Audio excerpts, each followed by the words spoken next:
Hola, muy buenas noches, ¿cómo están? ¿Todo bien? Bien, todo bien, Bueno, muy voy a hacer bien. un repasito de lo que viene sucediendo. El principal tema que quiero hablar por ahí es la recaudación, que era un Sí, efecto que por ahí obviamente era lógico que iba a suceder porque al caer la actividad económica cae la recaudación fiscal. Si cae la recaudación fiscal, estamos en un problema porque pueden venir más medidas de ajuste de que se siga produciendo esta caída. En marzo la recaudación fiscal cayó un 17%. Y lo más grave de todo, que la caída hubiese sido muy superior, lo que salvó de que no caiga más, que alcanzaría el 27%, fue el impuesto país, justamente un impuesto que es provisorio y que en algún momento lo van a sacar.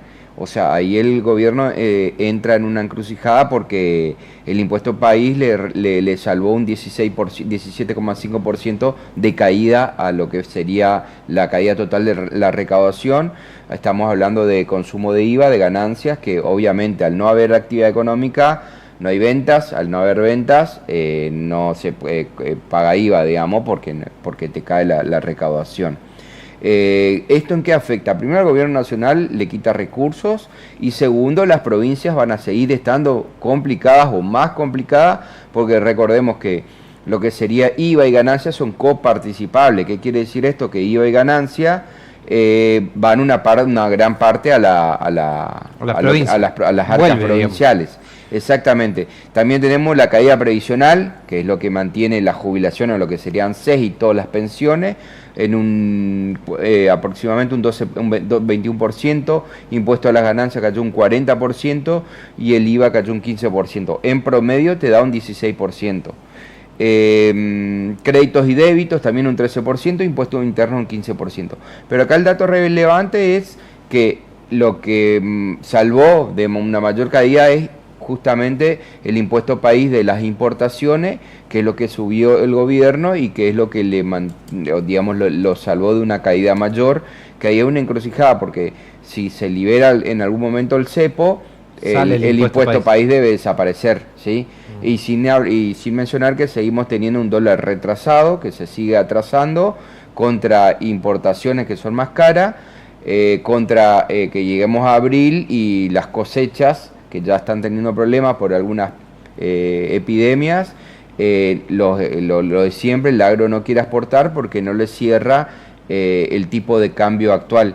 Yo en el programa anterior había mencionado que ya en el país vecino hay muchos productos que están a mitad de precios que lo que sería nuestro país, sobre todo tecnología, y bueno, y lo que es alimentos está más o menos igual que lo que es la Argentina, y ni que hablar de esa comparación que hice con respecto a España, que tenemos sueldo de $168 y productos más caros que en España, digamos.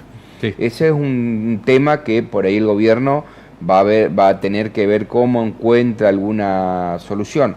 Por otro lado, traigo rumores, nomás por ahora porque no hay nada fijo, pero que sería que obviamente el impuesto a las ganancias a los trabajadores se va a implementar. Obviamente los gobernadores inclusive los del PRO, quieren que vuelva el impuesto a las ganancias porque es un impuesto coparticipable que en su momento se sacó y es recaudación menos para la provincia. Ok.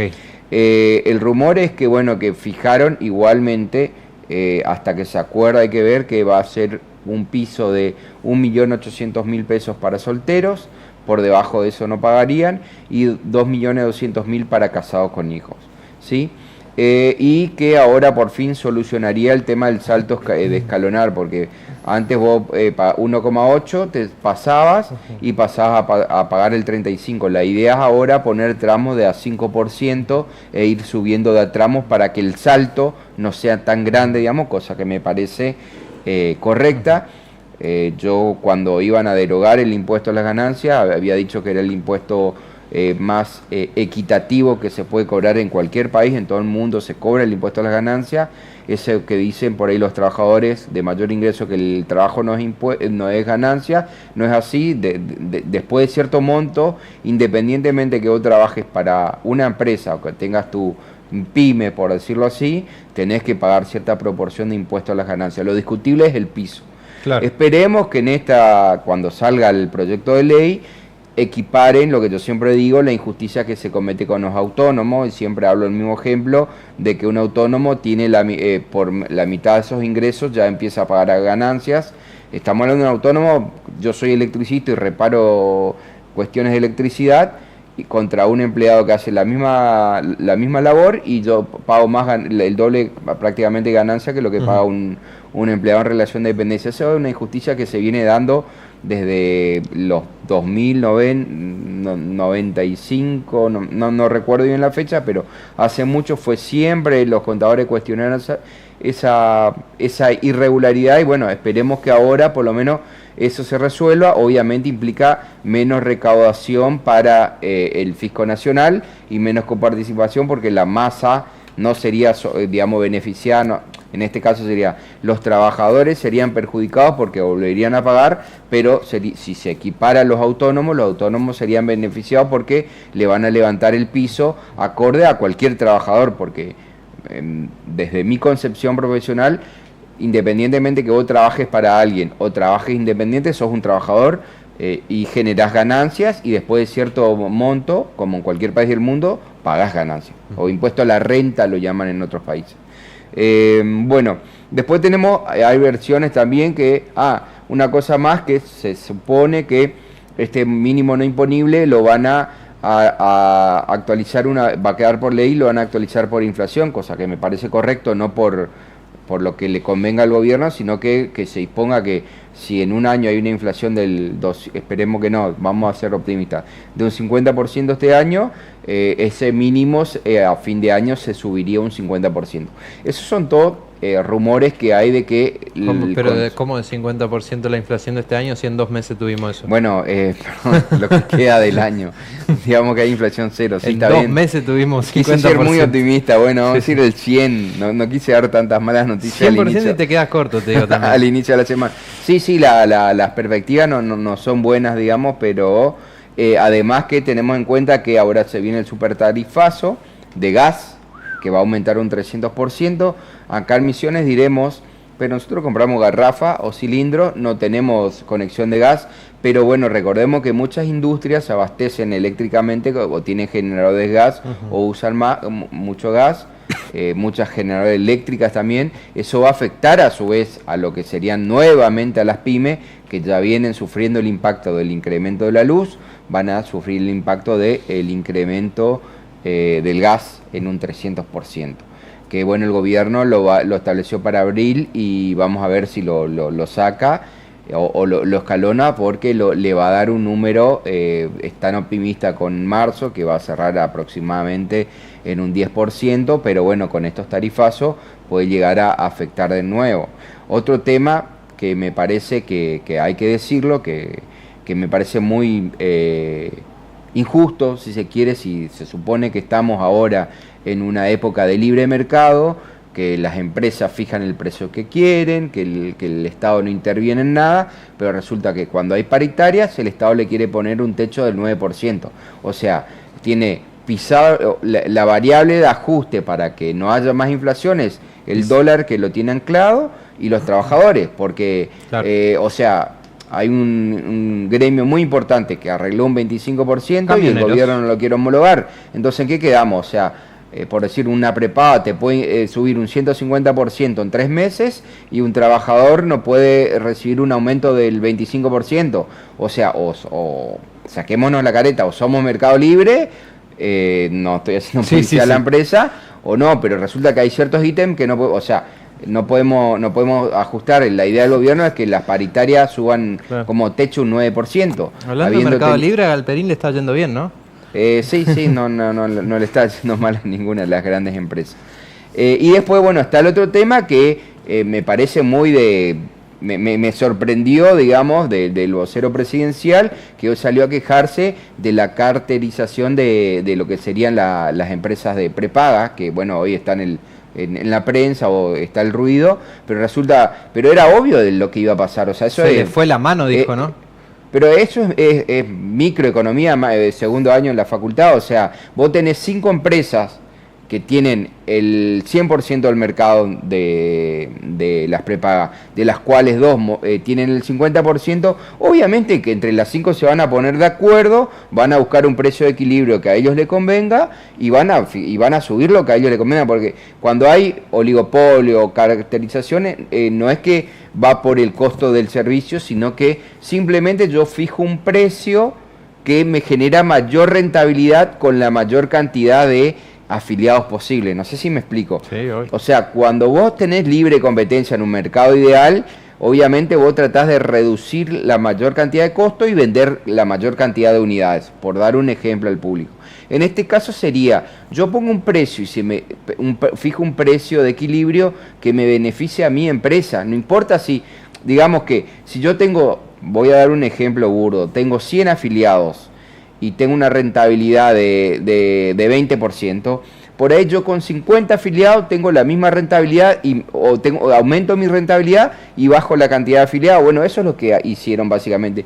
Yo subo el precio hasta un nivel de rentabilidad que me conviene y que tengo una carga administrativa, por decir, tengo menos afiliados porque no lo pueden pagar, pero a mí me sigue siendo rentable la empresa con una estructura fija mucho menor. Y vamos al último tema, que sigue la caída de la actividad económica, sobre todo acá en Misiones se está notando mucho, porque se va a notar mucho más, lamentablemente, por la frontera que tenemos, el competidor directo, que es Paraguay.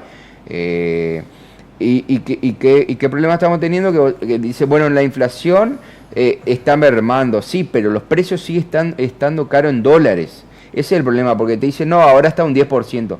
Está bien, pero en realidad lo ideal es, como dije, o que suban los salarios de los consumidores o que haya deflación para que los precios bajen a un nivel inferior a, vamos a llamarlo, a nuestro país vecino, o en general para que aumente el consumo. O sea, no hay magia acá. Por más que te digan que la inflación sea un 10%, sigue siendo caro en dólares, en alimentos, en lo que sea, si esos precios se tienen que retrotraer o el salario del consumidor tiene que mejorar para que la demanda vuelva a subir, digamos. Yo no veo perspectiva en el corto plazo de que eso suceda.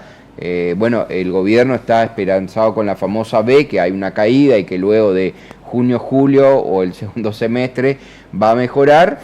Y yo creo que, vuelvo a repetir, que el ajuste que se viene haciendo hasta ahora es licuación de gasto, no es recorte genuino de gastos. ¿Me explico? O sea, simplemente yo congelé jubilaciones, congelé salarios públicos y bueno, estoy desfinanciando facultades, desfinanciando CONICET, desfinanciando un montón de entes públicos que podemos discutir si eran o no útil, o si tenían o no exceso de personal, o si tenían o no, por decir el CONICET, investigadores que hacían investigaciones superfluas o innecesarias. Lo ideal sería que el Estado no desfinancie la ciencia y tecnología, como es el CONICET, sino que lo sanee en todo caso. Pero hoy hay directamente una desfinanciación de ese sector y son cosas que a mí me preocupan porque tenemos universidades públicas que, o sea, la base de cualquier crecimiento sostenible de cualquier país es la educación y el conocimiento. Y estamos desfinanciando esos sectores. Es más, salieron ahora a hablar de que van a sacar una ley de que en la educación del adoctrinamiento, etcétera, etcétera, y la Nación todavía no entrega los libros, que habían hecho un plan que le entrega libros gratuitos a todos los colegios, digamos, de material de estudio. Eso se da todos los años, este año no se dio. O sea, hay cosas para mí mucho más urgentes que solucionar en lo que es educación pública que lo que sería el adoctrinamiento. Aparte, recordemos que ¿qué sería adoctrinamiento, digamos? Porque, por ejemplo, cuando Milei estuvo hablando ante los chicos que se le desmayaron 2 a los costados. Y bueno, eso sería... ¿Eso no es adoctrinamiento? Sí, en realidad, imparcialidad... Hablar mal de los zurdos y que esto y que lo otro. Exactamente. Lo ideal, o sea, a ver, en un lugar ideal es que el profesor te dé todas las posturas, los libros, te enseñe y que vos sepas pensar claro, que vos saques tus conclusiones. Exactamente.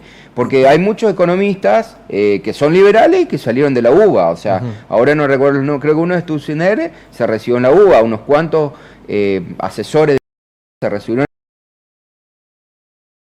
Me parece que es una justificación para desfinanciar la universidad, como cuando dicen, no, el CONICET no sirve para nada, es una justificación para recortar. En realidad sirve. Hay varios casos de desarrollos del CONICET, sacando de lado, pónganle las investigaciones sociológicas que hoy, digamos, estamos en apuro financiero y no es lo más urgente, pero el CONICET y el INTA desarrollaron un montón de tecnología que les sirvió tanto al agro como a lo que sería lo que es investigación biomédica para, por ejemplo, tengo un caso particular de una empresa que exporta a todo el mundo vacunas para animales y desarrolló junto al CONICET. O tenemos también una investigadora del CONICET que sacó el maíz resistente a la sequía, que en realidad no es así, ya lo explicó mejor, pero bueno, más y bueno, y son cuestiones que ahí hay que apostar. ¿Por qué? Porque si el Estado le da más tecnología al agro, el agro va a ser más eficiente. Claro. Y bueno, el otro factor es la obra pública. La obra pública es corrupción. Bueno, niemos el alto de corrupción, hagamos, pero hay obras en lugares, digamos, de barrios de pocos recursos que no se van a poder hacer sus cloacas, no se van a poder hacer nada. Haciéndole las cloacas, haciéndole el asfalto, haciéndole el cordón cuneta, por decir cuestiones básicas, le mejorás la calidad de vida a esa gente que tiene menos recursos. Y ahí no está mal dirigidos los impuestos. El problema es, si le doy la razón, bueno, terminemos con digamos, la valija, el retorno, claro, pero apuntemos a eso, digamos. Eso sería por ahí mi tema de hoy que quería desarrollar. No sé si tiene alguna otra pregunta de alguna cuestión más. Por ahí a mí me genera ruido el tema de la inflación, ¿no? De que ya para este mes anticipó Caputo que podría estar cercana al 10%. Sí. Y después aseguran que en mayo ya estaríamos hablando de una inflación de un dígito y celebran esta cuestión. Yo no entiendo cuál es el motivo de festejo, si vamos a volver con todo el sacrificio que venimos haciendo y que hicimos. ¿Cuál sería el motivo de festejo de volver a tener la inflación que teníamos antes cuando era toda una locura? Sí, igual, o sea, hay unas cuestiones razonables que bueno, que ahora obviamente que ahí sí estoy de acuerdo que el combustible tendría que valer por lo menos a precios internacionales. Tenemos el costo de la energía más allá Pero ya está el litro $1. Sí, por eso. Pero por eso tenemos una inflación ya con una baja de los subsidios energéticos. Eso es positivo. Ahora bien, lo que yo veo mal es que si queremos recuperar el consumo no podemos destruir lo que serían los salarios de los trabajadores, porque o sea, si no hay una recomposición o si no dejan que se acomode un poco las paritarias, que el consumidor digamos, recupere un poco de poder adquisitivo, la caída en la actividad económica va a seguir para abajo, vamos a tener menos recaudación de impuestos y vamos a, sobre todo, empezar a tener desocupación, que es la parte más peligrosa, porque, o sea, empresa que cierra son trabajadores, o ya hay empresas a cuentagotas, pero que ya empiezan a despedir personal. Si sigue la caída del consumo, las empresas, las pymes sobre todo, no se van a poder sostener. Con este modelo ni siquiera, hoy con el dólar bajo que tenemos de exportación, ni siquiera decimos, bueno, beneficiamos a la empresa exportadora, pero digamos que tengamos un buen dólar de exportación. La única empresa que se salvarían serían las que exportan, pero el resto de las pymes que viven del consumo interno la van a pasar muy mal, y yo lo que no quiero es que pasemos lo que sería...